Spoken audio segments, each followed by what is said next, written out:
어제는 뉴진스라는 이름이 법정 위에 세 번째로 올라간 날이었습니다. 그리고 또다시 법원은 어도어의 손을 들어주었습니다. 재판부는 멤버들의 항고를 기각하며 뉴진스는 다시 한번 자신들이 독자적으로 활동할 수 없다는 현실과 마주하게 되었습니다. 이쯤 되면 이제 확실합니다. 뉴진스라는 팀은 지금껏 팬들에게 보여준 모든 찬란한 모습과는 전혀 다른 아주 차가운 진실 앞에 놓여 있습니다. 계약이라는 거대한 틀에 갇힌 채로 뉴진스는 지금 활동을 하지 못합니다. 아니, 정확히 말하면 하지 않고 있는 것이 아니라 하지 못하도록 법적으로 묶여 있는 것입니다. 재판부의 결정은 명확했습니다. 뉴진스가 미니진과의 신뢰 파탄을 근거로 독자 활동을 이어갈 수는 없으며 미니진은 이 전속 계약의 핵심 당사자가 아니라고 못을 박았습니다. 즉, 미니진이 있든 없든 뉴진스는 어도어 소속이고 그 틀 안에서만 움직여야 한다는 판결이 나온 것입니다. 문제는 그 다음입니다. 이 판결 이후에도 뉴진스 멤버들은 단 한마디도 하지 않았습니다. 대중 앞에 나와 사과도 해명도 입장도 없이 다시 침묵에 들어갔습니다. 팬들은 기다렸습니다. 누군가는 이렇게까지 말했습니다. 미니진의 그 수많은 카톡 내용을 보고도 이 아이들이 아직도 침묵한다면 정말 실망이다. 맞습니다. 세상에 공개된 카톡 내용 속엔 미니진이 이들을 철저히 수단으로 바라본 흔적이 명확히 남아있습니다. 애들은 날 따른다. 하이브는 애들 말 안 들어준다. 이 계약 깨야 한다. 이게 과연 보호자의 말입니까? 그럼에도 불구하고 뉴진스는 아무 말이 없습니다. 마치 대본을 잃은 배우처럼 무대에서 사라졌고 팬들과의 소통은 끊겼으며 유튜브 채널과 SNS는 멈췄습니다. 활동은 없고 존재만 남은 상태. 음악은 여전히 스트리밍되고 있지만 현실의 뉴진스는 더 이상 음악을 만들고 있는 팀이 아닙니다. 여기서 중요한 의문이 생깁니다. 이대로 가면 뉴진스는 어떻게 될까요? 당장 눈앞의 현실부터 봅시다.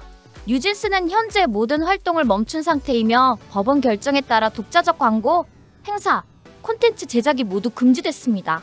심지어 이를 위반할 경우 1회당 10억 원씩, 최대 50억 원까지 어도어에 배상해야 합니다. 말 그대로 움직이면 벌금입니다. 이런 상태에서 과연 어떤 기획사가 이 팀과 콜라보를 기획하고 광고주가 다시 제안할 수 있을까요?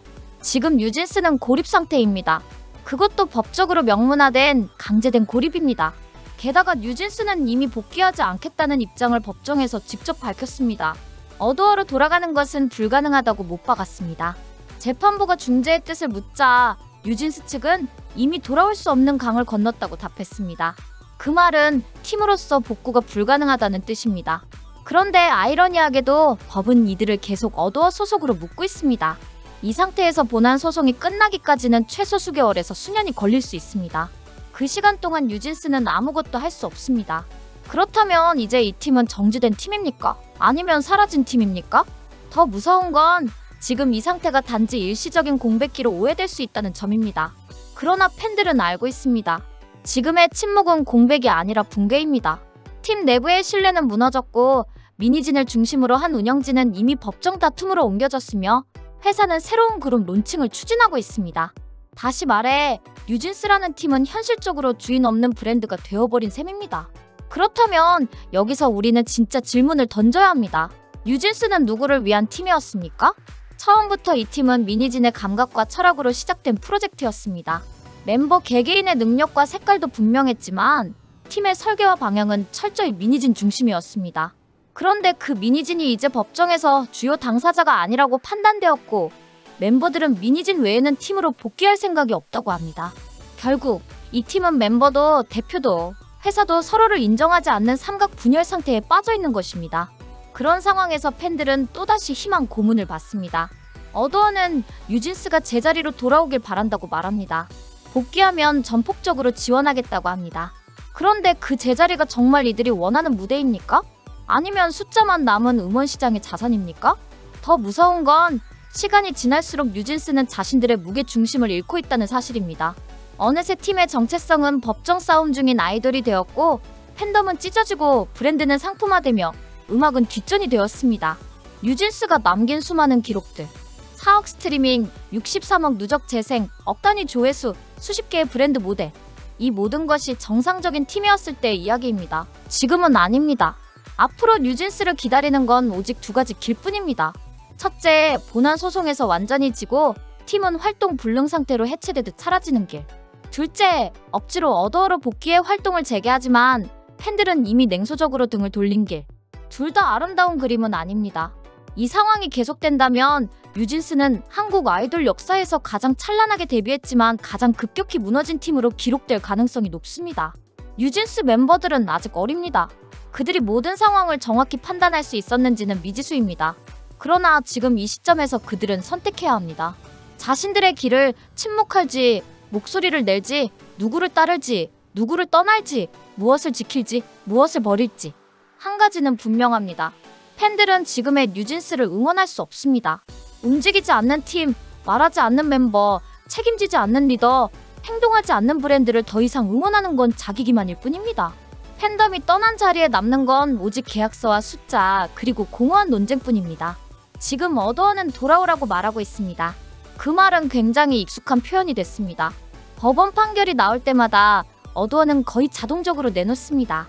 우리는 여전히 열려있다. 전폭 지원하겠다. 성장을 함께하자. 그러나 이 말들이 반복될수록 사람들은 되묻습니다. 진심일까? 아니면 이미지를 위한 말일까?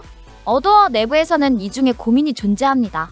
계약상의 주도권은 확보했지만 실질적인 관계는 무너졌기 때문입니다. 회사가 원하는 것은 단순히 판결문에 적힌 권리 확보가 아닙니다. 시장에서 유효하게 작동하는 살아있는 브랜드입니다. 그런데 지금 뉴진스는 법적으로는 소속이지만 현실에서는 협업이 불가능한 아티스트가 돼버렸습니다. 미니진의 부재 이후 어더어가 내세우는 행보는 분명해 보이지만 실상은 구조적으로 막혀 있습니다. 뉴진스의 음악, 영상 및 연출력은 미니진의 일관된 디렉팅 안에서 완성됐고 그 결과물이 이 팀만의 세계관이라는 브랜드를 만들었습니다. 그런데 지금 어더어는 그 체계가 사라진 상태에서 외부 프로듀서들을 섭외하려 했지만 실패했습니다. 재판부도 인정했듯 뉴진스 멤버들이 외부 프로듀서와의 작업을 거부하고 있다는 점은 어더어 입장에서는 치명적입니다. 그렇다면 이 상황은 무엇을 의미할까요? 어더어는 계약상으로는 이들을 움직일 수 있는 권리를 갖고 있지만 실제로는 움직일 수 없는 상태입니다. 마치 고급 자동차를 소유하고 있지만 키를 잃어버린 상태와 같습니다. 여기서 중요한 건 키가 무엇이냐는 것입니다. 단지 음악을 만들어낼 기술이나 인프라가 아니라 신뢰입니다. 법원은 계약의 정당성을 인정했지만 시장은 감정의 정당성도 봅니다. 팬들은 미니진을 중심으로 형성된 서사에 정서적으로 결합돼 있었고 뉴진스 멤버들도 그 흐름 안에 있었습니다. 그러나 지금 그 감정은 법적 구도 안에서 붕괴됐습니다. 계약은 유효하지만 감정은 해지된 셈입니다. 지금 뉴진스에게 가장 시급한 건 침묵도 투쟁도 아닌 정리된 설명입니다. 자신들의 입으로 상황을 말하지 않으면 이 팀을 둘러싼 해석은 끝없이 왜곡되고 소비됩니다. 여론은 기다려주지 않으며 침묵은 언제나 가장 편리한 표적을 만들어냅니다. 아직 늦지 않았을 때 이들이 정말 지키고 싶은 것이 무엇인지 스스로 입증해야 합니다.